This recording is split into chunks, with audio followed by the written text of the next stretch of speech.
আসসালামু আলাইকুম ভিউয়ার্স। আমরা যখন কম্পিউটার অথবা ল্যাপটপ চালাই তখন অনেক সময় আমাদের কাছে কিবোর্ড থাকে না।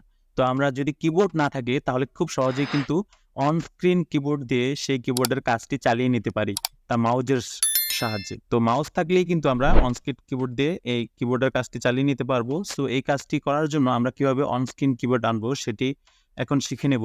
তো এখানে দেখতে পাচ্ছেন স্টার্ট আইকন আছে কোণায়। যে ডেস্কটপের নিচে কর্নারে যে আইকনটি দেখতে পাচ্ছেন স্টার্ট আইকন, এখানে একটা ক্লিক করে দেব। দেন এখানে পাওয়ারের উপরে দেখতে পাচ্ছেন সেটিংস নামে একটি অপশন রয়েছে, এই সেটিংসে ক্লিক করে দেব। দেন সেটিংসে ক্লিক করার পর সবার এই ডান পাশে দেখতে পাবেন is is of access easy of access এই অপশনটিতে একটা ক্লিক করে দেব। আবার দেখুন ভালোভাবে, ইজি অফ অ্যাক্সেস এই অপশনটিতে একটা ক্লিক করে দেব। দেন এই অপশনটিতে ক্লিক করলে আমরা নিচের দিকে যদি স্ক্রল করি, বাম পাশে আনার পর নিচে যেই মেনুগুলো আছে এখান থেকে যদি আমরা নিচে স্ক্রল করি অর্থাৎ নিচের দিকে যাই, সো আমরা দেখতে পাবো যে কিবোর্ড নামে একটি অপশন রয়েছে। ঠিক আছে, তো কিবোর্ড নামে একটি অপশন রয়েছে, আমরা এই কিবোর্ডে ক্লিক করে দেব।